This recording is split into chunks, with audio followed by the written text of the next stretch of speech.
Siapkah Anda untuk terus bertumbuh? Siap. Are you ready? Ready. Oh, ini tuh biggest Islamic training in Indonesia. Dan kalau Indonesia udah jadi biggest Islamic training, ini bisa jadi juga loh di dunia the biggest Islamic training in the world. Jadi teman-teman, kita kasih applause dulu buat event ini. Yes, keren banget. Dan tolong colek orang sebelahnya, colek orang sebelahnya, bilang bestie. Bestie.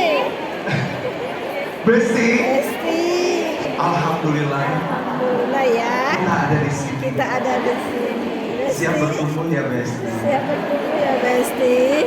Penonton, nggak usah dijawab. Kalau colek itu cukup berdua, jangan kanan semua kapan ngobrolnya. Diskusi berdua berhadap-hadapan. Nah, sama sahabatnya. Yang datang sendiri coba cari yang di belakang, kalian yang sendirian juga. Bilang sama temannya, bilang sahabatku. Alhamdulillah bisa. Di antara banyak orang di luar sana, Allah pilih kita ada di sini. Ini kita ada di sini, masya Makasih Allah udah bestie. menemani. Ini ya, makasih ya. Tepuk tangan dulu buat kita semua.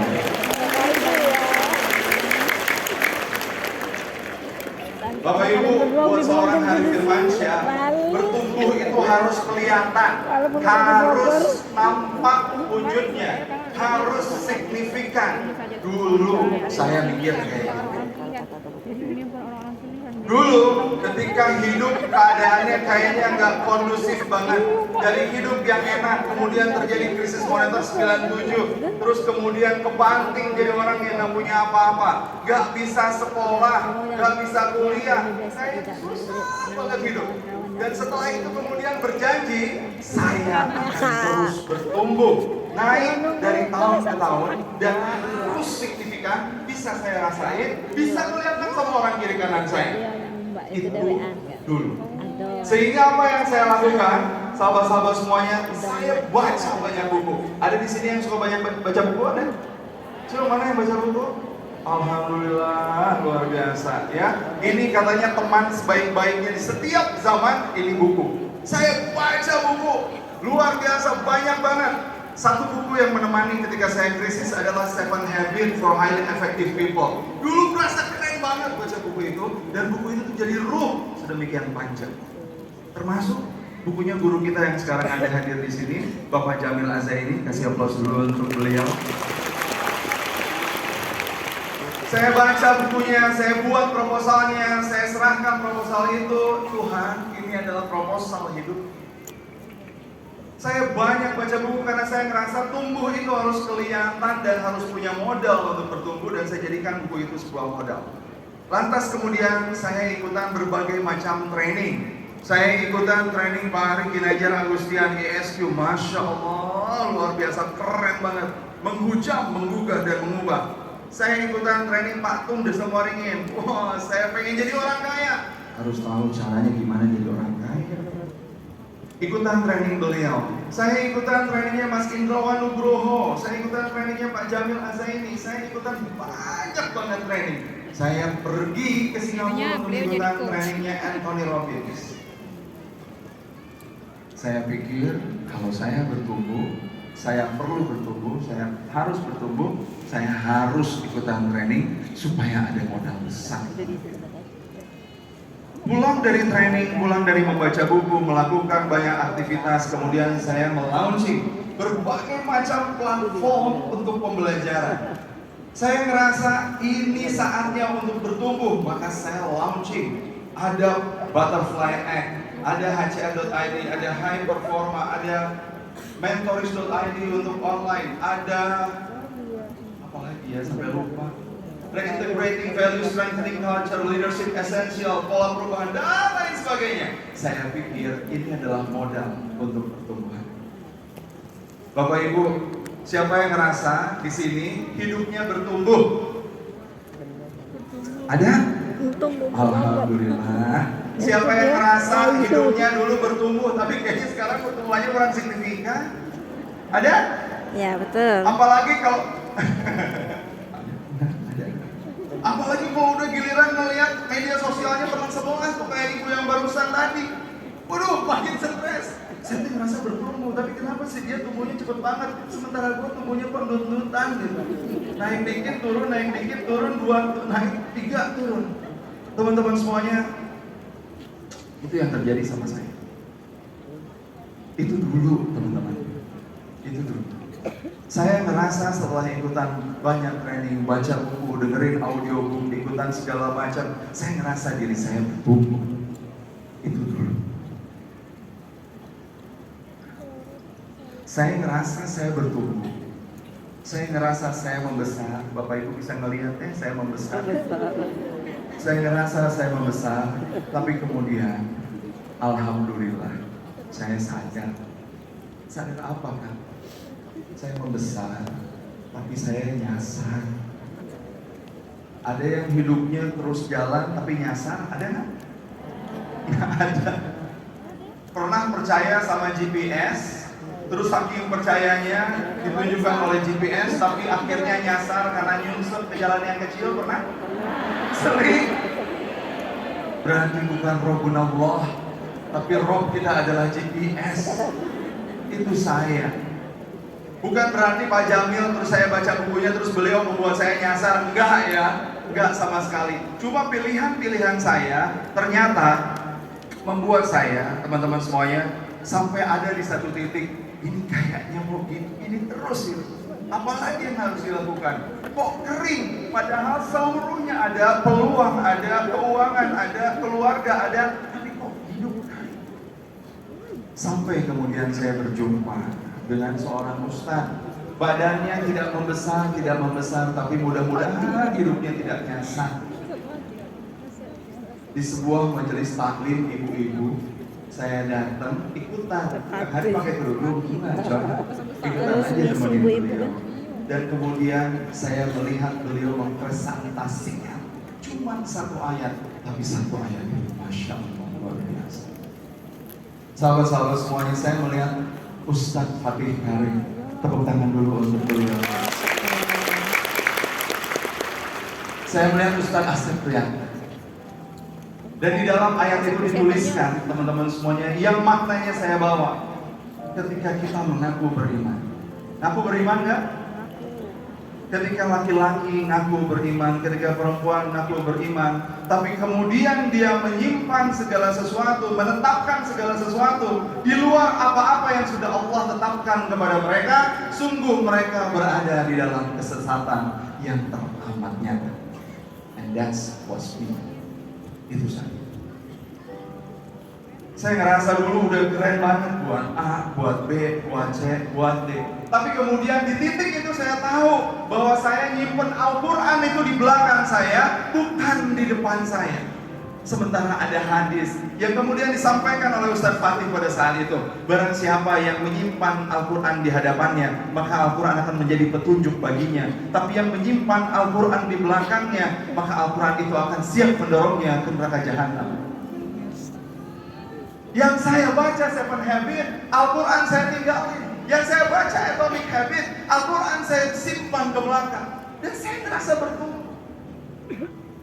Bapak Ibu, Besti, gengs, jangan-jangan yang dulu dialami oleh si Harif Firmansyah ini banyak juga dialami oleh orang-orang Indonesia saat ini. Dulu saya mengira berbagai macam hal yang bisa membuat tumbuh berkembang itu adalah life purpose. Tujuan hidup itu bisa membuat kita hidupnya jadi terarahkan. Dan saya ngerasa bener banget. Life purpose saya ajarin kemana-mana. Dulu saya ngerasa, teman-teman, yang membuat perubahan hidup adalah perubahan kebiasaan. Menumpuk kebiasaan baik dan menumpas kebiasaan buruk. Atomic Habits diajarkan kemana-mana. Dulu saya tahu, saya ngerasa paling bisa menceritakan bahwa pola perubahan itu didasari oleh neurological level. Gaya pisah bahasa. Yang ada perubahan, kalau kita mau berubah, kita lihat dulu environment-nya kayak gimana, behavior-nya kayak gimana, skills-nya seperti apa belief yang perlu kita punya, apa value yang harus ada. Apa identitas yang harus kita sematkan dan bagaimana kita memaknai hidup? Dulu. Saya cuma sampai segitu. Kemana-mana saya pergi, saya membawa high class response. Hari HCM, hari HCM, hari HCM. Karena saya dulu meyakini kalau respons kita baik, maka kualitas kita jauh lebih baik. Dan memang sampai titik itu membuat saya kemudian bertumbuh. Tapi saat ini saya menyadari banget, dan mudah-mudahan kesadaran ini jadi milik bersama-sama. Bapak Ibu yang berbahagia, bukan kebiasaan yang baik kemudian kita tumpuk membuat kualitas kita baik, tapi Allah lah yang kemudian membuat kualitas hidup kita makin lama makin baik. Bukan high class response yang membuat high quality of life kita terjadi, tapi karena Allah lah mengizinkan kita untuk kualitas hidupnya baik, maka hidup kualitas kita makin lama makin baik. Guys, bukan Anda kesini karena Anda bisa bayar tiketnya, bukan Anda kesini karena Anda bisa naik pesawat yang terbaik kemudian datang ke sini. Kita datang ke sini karena Allah yang merestui. Kalau segala sesuatunya kita sandarkan bukan karena Allah, maka bisa jadi kita lagi bertumbuh, tapi kita lagi nyasar. Bilang sama temannya, bahasanya agak pelan aja, intonasinya agak pelan. Pegang kedua tangannya, lihat matanya. Ini bukan lagi latihan dunia tipu-tipu, enggak ya. Cuma berhadapan-hadapan. Berhadapan-hadapan. Oh, ayo dong. Kakak yang di pojok sana, ayo berhadapan-hadapan. Tuh, luar biasa. Coba hijrah dulu sebentar dari tidurnya yang lelap. Dibangunin dulu orang sebelahnya. Hei bangun. Langsung dipegang kedua tangannya. Lihat matanya. Lihat matanya. Bilang sama dia, saudaraku. Suaranya agak merendah, orang bilang sama dia, saudaraku. Ternyata kita ada di sini. Bukan karena kita hebat. Bukan karena kita mampu. Kita ada di sini karena ternyata Allah yang mengizinkan. Allah yang mengizinkan. Masya Allah yang mengizinkan. Allah yang mengizinkan. Karena Allah yang mengizinkan. Semoga Allah terus menyayangimu, memilihmu. Amin. Alhamdulillahirrahmanirrahim. Masya Allah. Tepuk tangan dulu dong. Maka yang tadi Ustaz Fatih sampaikan tentang Rabbunallah, itu kayaknya harus lebih dimasukin lagi ke sanubari kita. Karena kalau itu nggak ada, kemudian kita bilang kita ada di titik ini karena kemampuan saya melakukan sesuatu, karena bisnis skills yang saya punya, karena keilmuan saya yang semakin lama semakin dalam. Siap-siap kita membesar, tapi kita nyasar.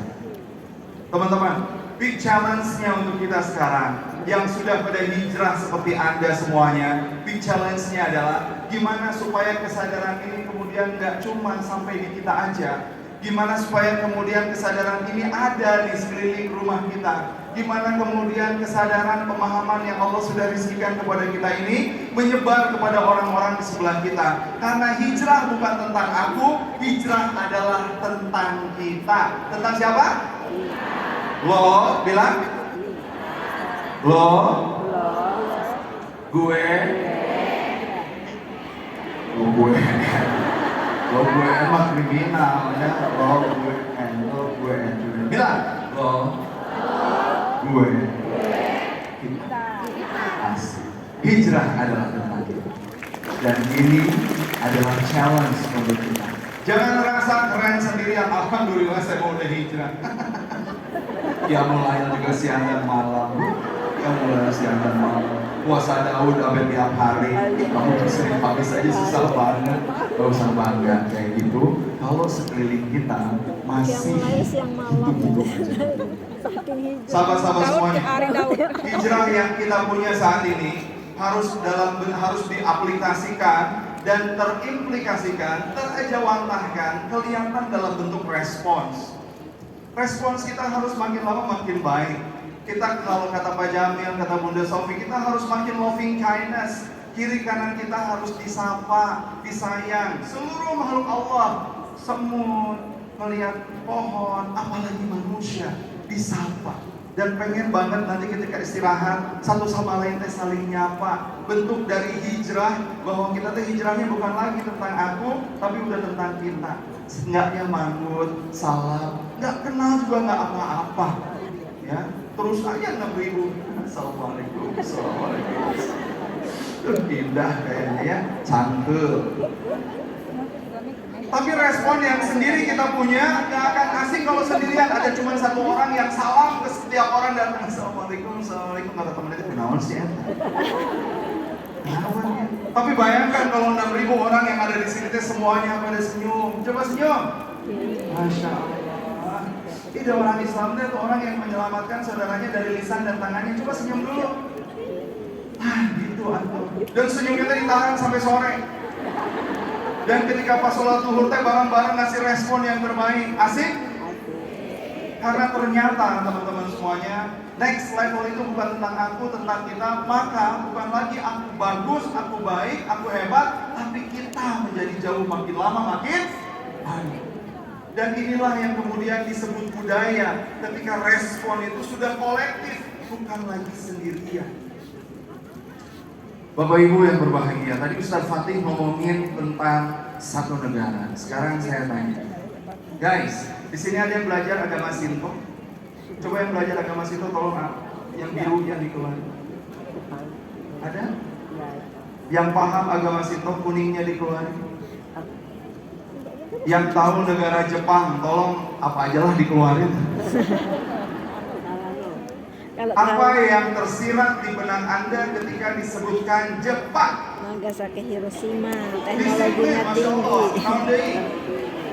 Ya kita tangga sanes-sanes. Iya. Dia disiplin, terus apa lagi? Ramah, kerja keras, apa lagi? Mobil, wah Ustaz mau mobil. Yang perlu mobil nanti hampiri ke beliau ya, mobilnya luar biasa. Bisa dikredit secara syariah, Insya Allah. Jepang, apa lagi? Teknologi, apa lagi? Apa Bunda? Disiplin. Iya, kalau acara apa pasti saya. Tidak beragama. Oke. Itu satu. Konsisten, apa lagi? Jepang, guys. Doraemon. Tangan hari Ahad, jadi tinggal ada Doraemon. Pintar. Apa Kak? Kakak jangan marah-marah gitu dong, biasa aja sebenarnya. Gimana Kak? Osin, kalau bisa marah ya. Bersih. Jika dikatakan tentang Jepang, yang ada di dalam benak kita adalah disiplin, rapi, bersih. Teman-teman semuanya, 6.000 di sini saya tanya, ada yang belajar agama Sinto? Teu aya. Ikro 5 kene. Jom belajar agama Sinto. Tapi tahu nggak kenapa Jepang sedemikian bersih, sedemikian rapi, sedemikian disiplin? Karena ternyata kalau ditanya, hey, dari mana Anda belajar ini semua? Mereka bilang, ini adalah filosofi agama Sinto. Teman-teman semuanya, kita nggak tahu agamanya. Kita bisa melihat kulturnya. Kenapa? Karena kultur itu terjadi ketika mereka bersama-sama merespon dengan respon yang baik. Didapat dari mana? Dari nilai agama yang mereka punya. Sekarang kalau saya tanya, apa yang tersirat ketika disebutkan Indonesia?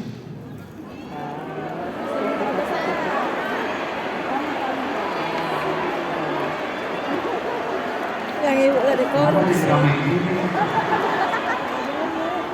Dibilangnya kacau. Korupsi.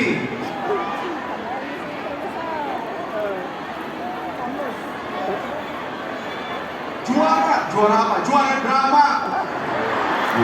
Bukan saya loh, ini direkam loh, bukan saya loh. Teman-teman, apa sesungguhnya yang lagi terjadi di negara kita?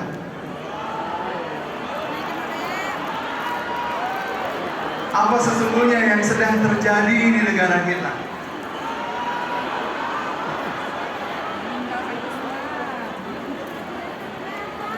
Apa yang lagi terjadi di kiri kanan kita? Iya.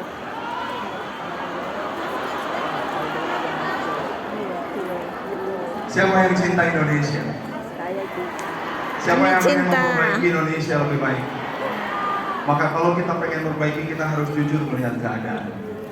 Apa yang sedang terjadi di sekeliling kita? Sahabat-sahabat semuanya, ketika Anda tadi ribut banget menyampaikan satu dua hal, sebetulnya apa agama mayoritas yang ada di negeri ini? Dan mereka di luar sana nggak tahu Islam. Mereka di luar sana nggak baca Al-Quran. Mereka di luar sana nggak bilang Islam is the way of my life, seperti kita bilang Islam is the way of our life. No. Tapi kemudian mereka ngelihat apa yang kita lihat.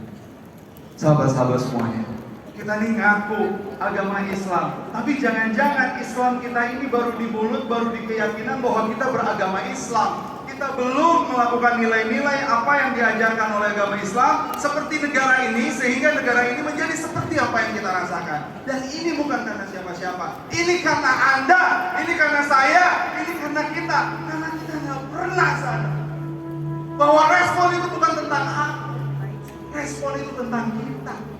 Hijrah itu bukan tentang aku, hijrah itu tentang kita. Kita ngerasa di sini puas, sementara di luar sana nanti kita akan melihat orang-orang yang masih kelaparan dan kita cuek, bahkan kita tidak pernah bersuara sama sekali untuk mereka. Indonesia menjadi seperti ini karena kita izinkan ini untuk terjadi. Kita nggak pernah tahu agama Shinto kayak gimana, tapi kita tahu Jepang seperti apa. Dan dunia respect sama Jepang, dunia jadi pengen tahu apa yang membuat filosofi Anda hebat kayak gini. Mereka jadi mempelajari agama Shinto, sementara orang-orang tahunya Islam. Tentang apa yang hanya mereka lihat, dan itu benar-benar ada. Maka sahabat-sahabat yang berbahagia, siang hari ini saya ngajak, ayo bertumbuh bukan cuma tentang menjadi besar, tapi bertumbuh juga perlu dengan arah yang benar. Mengarahlah dengan arah yang benar. Kita sudah punya Islam, kita sudah punya sahabat-sahabat. Siapa role model yang menyalurkan? Siapa role model yang kemudian mengajarkan bahwa Islam ini adalah the way of our life? Siapa? Rasulullah. Jangan. Siapa role model yang mengajarkan bahwa Islam ini is our life? Siapa? Yakin bahwa akhlak Rasulullah itu mulia? Yakin bahwa akhlak Rasulullah itu mulia? Sahabat-sahabat semuanya, Rasulullah udah jadi role model kita. Dan kalau Rasulullah sekarang ngelihat Islam yang terbesar di dunia ini ada di Indonesia, dan kemudian negaranya perlu lebih diislamkan lagi, apa kiranya yang terbenak yang ada di dalam benaknya Rasulullah ketika melihat kita cuma asik sendirian berislam secara personal. Habaibnya ada, zuriatnya ada, dekat dengan kita. Tapi kenapa kita jauh dari akhlak Rasulullah? Rasulullah nggak ego. Rasulullah itu kemana-mana senantiasa berbicara tentang kita. Yang ada di benaknya, yang ada di hatinya adalah kita. Hati. Tapi di mana hati kita ketika memikirkan tetangga kita? Di mana hati kita ketika memikirkan saudara-saudara kita? Sahabat-sahabat yang berbahagia, malu kita kalau cuma segini doang. Maka berharap banget 6.000 orang yang ada di SICC Sentul hari ini akan membawa kebaikan buat 100 orang di sekelilingnya. Amin. 6.000 orang yang hadir di sini gak cukup puas dengan sendiri, tapi membawa kebaikan buat 1.000 orang di kiri kanannya. Amin. Karena training akan berhenti di setiap sesi, tapi akan kemudian dimulai training sesi sebenarnya setelah satu sesi itu selesai. Hari ini nanti akan selesai, tapi trainingnya sesungguhnya the biggest Islamic training in the world is after SICC. Guys, jangan-jangan kita seperti ini karena kita meninggalkan Al-Quran.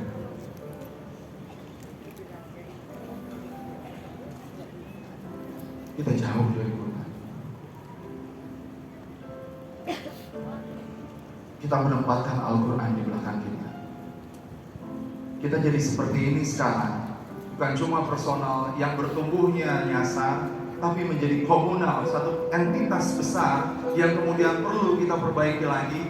Jangan-jangan ini semua karena kita jauh dari Quran. Sahabat-sahabat, ayo kita kembali. Keilmuan yang kita pelajari itu kita perlu syukuri. Training demi training yang kita ikuti perlu kita syukuri. Majelis taklim yang Anda hadiri tiap minggu itu perlu kita syukuri. Kenapa? Karena itu semuanya menjadi wasilah kebaikan kita. Tapi satu, jangan lupakan Al-Quran. Simpan Al-Quran selalu di depan, biar dia jadi petunjuk untuk kita. Dan yang terakhir, bisa jadi kita akan naik seperti ini karena kita cuek. Masih ada, kata Badan Pusat Statistik, 50% lebih orang Indonesia gak bisa baca Quran. Bahkan gak tahu huruf ba sama nun itu bedanya apa. Gak tahu ta sama sa itu bedanya apa. Dan kita yang merasa sudah bisa baca Quran, seperti ini ikutan tahsin, terus kita cuek sama yang kayak begituan. Kita tinggal di Bogor, kita tinggal di Bandung, di Jakarta, di kota-kota yang besar, dekat sama akses-akses orang-orang, guru-guru yang tahsinnya Masya Allah. Tapi bayangkan orang-orang yang ada di Sulawesi pedalaman, yang ada di NTT yang bagian dalam, yang ada di timur, yang sana makin lama makin jauh, makin susah bahkan untuk akses kebutuhan sehari-hari. Bapak Ibu, ini saatnya kita untuk bertumbuh dengan belajar, bertumbuh dengan Al-Quran, dan bertumbuh dengan peduli kepada orang lain. Colek orang sebelah yang bilang, Besti, mulai hari ini orang gak pernah peduli. Sebesar apa kita tahu, sampai yang mereka tahu sebesar apa kita peduli sama mereka. Bilang lebih semangat, sahabatku, orang gak peduli sama seberapa besar kita tahu. Ayo. Orang tidak peduli sama seberapa besar kita tahu. Sampai mereka tahu seberapa besar kita peduli terhadap mereka. Ayo kita terus bertumbuh, membesar dengan arah yang benar, dengan mengajak dan peduli terhadap sekitar. Atau nomor buat hari ini. Assalamualaikum warahmatullahi wabarakatuh.